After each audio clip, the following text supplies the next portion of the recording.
भोपाल कांग्रेस कार्यालय पर रीवा जिले के सिमरिया विधायक अभय मिश्रा ने प्रेस कॉन्फ्रेंस संबोधित की, जिसमें उन्होंने प्रदेश सरकार पर स्थानांतरण नीति के बहाने भ्रष्टाचार, भेदभाव और राजनीतिक बदले की भावना से काम करने का गंभीर आरोप लगाया और कहा कि भाजपा सरकार की स्थानांतरण नीति जातीय समीकरण, वोट बैंक और आर्थिक लेन देन पर आधारित है।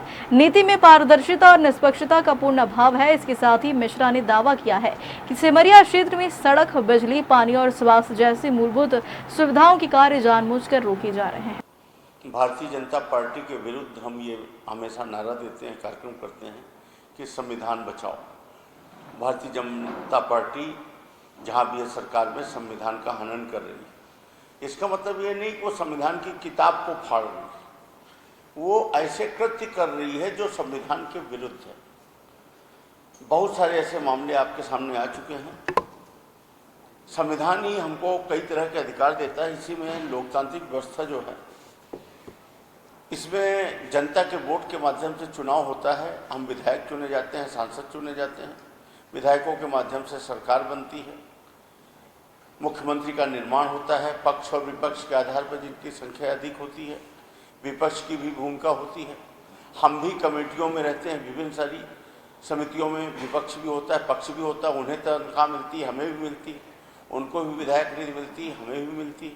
कुल मिलाकर पक्ष विपक्ष दोनों सरकार के हिस्से, ये संवैधानिक व्यवस्था के हम एक अंग। अभी जो ताज़ा मामला है जिसके लिए मैंने आपके बीच में आया हूँ, तो मुख्य तो दो बातें। एक बात तो, पहली बात तो सामान्य तौर पर मैं अपना विचार रखना चाहता हूँ। मैं 2 बार भारतीय जनता पार्टी से भी विधायक रहा हूँ। आरएसएस को भी मैं समझता हूँ, रिस्पेक्ट भी करता हूँ। हमको सिखाया जाता था, संगठन गढ़े चलो, सुपंथ पर बढ़े चलो, भला हो जिसमें देश का वो काम किए चलो। सोफिया कुरैशी का मामला आप देख ही रहे हैं, यही देश का भला हो। बातें क्या करना है, गाना कुछ और गाना है, कृत्य कुछ और करना है और उनको दंडित नहीं करना है। इससे समाज में क्या जा रहा है असर। और मैं तो तानाशाही, हिटलरशाही की अति मान रहा हूँ कि भारतीय जनता पार्टी को जितना नुकसान इस घटना से हुआ उसका अंदाजा उन्हें है कि नहीं, पर आम लोगों को है, मुझे तो है। पर इसके बाद भी डिक्टेटरशिप, संविधान की व्यवस्था को न मानना, देशद्रोह न करार देना। भी कोई और व्यक्ति होता, कोई मुस्लिम संप्रदाय का होता तो उसका तो बुलडोजर कब का चल गया होता। उसी तारतम्य में मैं एक और बात आपके सामने रखना चाह रहा हूँ। जैसे अभी स्थानांतरण नीति लागू हुई, मध्य प्रदेश सरकार ने एक स्थानांतरण नीति लागू हुई, जिसमें अभी ये महीना चल रहा है स्थानांतरण नीति का। ये शासकीय कार्यक्रम माने शासकीय क्रियान्वयन है, ये कोई प्राइवेट नहीं, सरकार की नीति का हिस्सा है। इसको हम अपने दल पे ले जाके नहीं कर सकते कि हम भारतीय जनता पार्टी के कार्यालय या कांग्रेस के कार्यालय में, मान लीजिए हमारी सरकार होती तो हम इसको लाके अपने कांग्रेस के कार्यालय में कार्यकर्ताओं के बीच में बैठ के कर लें। कुछ दिनों में हमारा और हौसला बढ़े तो हम अपने जाति और समाज के बीच में ले जाएं और कहें आ जाओ मेरे जाति वालों, मेरे समाज वालों, मैं तुम्हारे बीच में करूँ। इसके लिए व्यवस्था नहीं। ये जो स्थानांतरण नीति है, इसके जो क्रियान्वयन था, इसमें चुने हुए जनप्रतिनिधियों के बीच था। अभी हमारे यहाँ के बहुत ही सरकार के वरिष्ठ मंत्री आदरणीय प्रहलाद पटेल जी हमारे यहाँ के प्रभारी मंत्री, इतने अनुभवी, इतने पुराने, इतने वरिष्ठ, मैं उनको सिखाने लायक नहीं हूँ।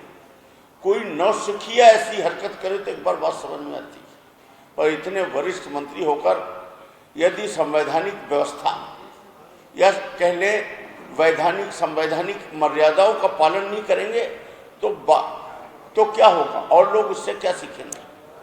उन्होंने सर्किट हाउस रीवा में एक कार्यक्रम किया। मुझे मालूम था, सबको मालूम था कि 17 तारीख को बैठक होनी है। मैं भी वेट कर रहा था। जब मुझे कोई सूचना नहीं मिली तो मैंने अपने कुछ साथी विधायकों को जो सत्ता दल के थे उनसे बात की। उन्होंने बताया कि हमें तो सूचना आई है, आपको क्यों नहीं आई, सबको आश्चर्य हो। तो हमने कहा कुछ आई हो तो भेजो। तो उन्होंने ये व्हाट्सएप भेजा जिसमें प्रभारी मंत्री जी का कार्यक्रम आज शाम 7 बजे, इतने बजे मीटिंग के बाद भोजन की, स्थानांतरण पर चर्चा, नवीन सर्किट हाउस, स्थानांतरण पर चर्चा। ये भारतीय जनता पार्टी के कार्यकर्ताओं, छोटे छोटे कार्यकर्ताओं तक और केवल भारतीय जनता पार्टी के विधायकों, कांग्रेस का मैं इकलौता विधायक हूं, मुझे नहीं। आप जब मैं इस बात पे गया गहराई में, कलेक्टर ने हाथ उठा दिए कि ऊपर से आदेश। मैं कल अपना विरोध प्रदर्शन करने पहुंचा रीवा में सर्किट हाउस में, हमारे और साथी गेट के बाहर वहां एक तरह से कह लीजिए कि विरोध जता रहे थे, धरना करके। हम लोग सब तरीके से अंदर गए प्रभारी मंत्री जी से बात करने। उन्होंने कहा कोर कमेटी की मीटिंग। हमने कहा कि कोर कमेटी की मीटिंग में स्थानांतरण नीति की चर्चा नहीं हो सकती। आपके दल के अंदर की मीटिंग में आप स्थानांतरण नीति को आपने लिख के दिया हुआ, और फिर बोले प्रशासनिक बैठक साथ में अलग रखें। हमने कहा अगर प्रशासनिक बैठक स्थानांतरण नीति की तो मुझे बुलाया जाना अनिवार्य है, क्योंकि 15 दिन से पूरे क्षेत्र में गुहार मची है सरपंच सेक्रेटरियों के बीच में कि भारतीय जनता पार्टी के नेता कार्यकर्ता इतनी बुरी तरह पैसा उगाही कर रहे हैं, और कहीं जाति के नाम पर, कहीं पार्टी के नाम पर, इसको यहाँ से वहाँ, उसको यहाँ से यहाँ। तो हमने कहा कि यदि आपके रीवा जिले में, क्या मेरा समरिया नहीं आता? क्या मैं समरिया के लोगों से कह दूं कि आप हमारे प्रभारी मंत्री नहीं हैं? और यदि आप हैं तो समरिया का प्रतिनिधित्व कौन करेगा? पूरी जनता नहीं बोल सकती, वो अपना एक निर्वाचित जनप्रतिनिधि इसी के लिए नियुक्त करती है कि वो उसमें हिस्सेदार है। ये गोल गोल जवाब देकर उसको टालते रहे, और इन्होंने स्थानांतरण नीति पर चर्चा की, और हालांकि वो पूरी तरह से हो पाई नहीं हो पाई मुझे नहीं मालूम, लेकिन इन्होंने संविधान की मर्यादाओं का उल्लंघन किया। इतने बड़े पद पर बैठे व्यक्ति को मैं क्या बोलूं? मैं मतलब मुझे शब्द नहीं मिल रहे। कभी कभी लगता है कि बोलूं बड़ा हुआ तो क्या, बड़े हुए तो क्या हुए, बड़ा हुआ तो क्या हुआ। जैसे पेड़ खजूर, पंछी को छाया नहीं, फल लागे अति दूर। कहने को तो बड़े, पर हमें कर्तव्यों से बड़ा होना पड़ेगा।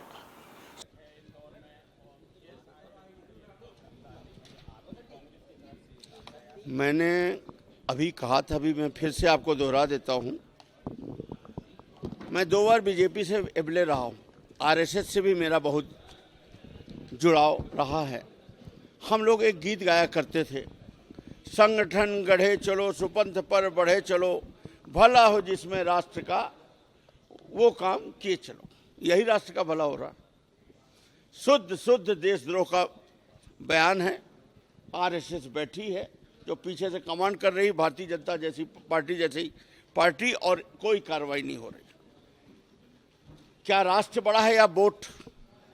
इससे तो ये मैसेज जा रहा है कि वोट बैंक की राजनीति के चलते राष्ट्र का कोई मतलब नहीं। दूसरी बात ये है, क्या जातियों को साधने के लिए हम सब कुछ दांव में लगा सकते हैं?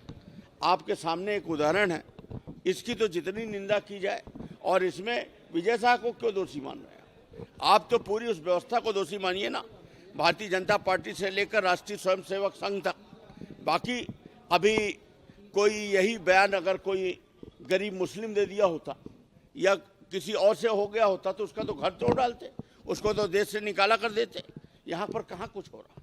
मतलब आप ये समझिए, अहंकार की इतनी अति है, और इसमें गलती हमारी। जब जनता लगातार एक ही पार्टी को वोट देगी, 25-25 साल से एक ही सत्ता स्थापित रहेगी, तो एक कहावत है कि पान सड़ा क्यों, घोड़ा अड़ा क्यों, रोटी जली क्यों? क्योंकि पलटी नहीं गई। अगर रोटी नहीं पलटी गई तो वही राजतंत्र वाला, कहने को तो लोकतंत्र रहेगा, लेकिन काकस पूरा राजतंत्र स्टाइल में हो जाएगा, और वही हो गया। और इनको इस बात पे गुमान है कि सामने कोई ऑप्शन नहीं है तो तुम किसको वोट दोगे, और ये जनता के ही पैसे से अंत में वोट खरीद लेते हैं। और उसके पहले जन अभियान परिषद, कई योजना, सरकार महंगाई बढ़ा देना, टैक्स लगा देना, कर्ज ले लेना, उसी पैसे से जनता को चिल्लर बांटते रहते हैं, और गठरियाँ ये लूटते रहते हैं, और लास्ट में लाडली बहना इनकी है ही है। अगली बार कहीं लाडला भैया ना आ जाए।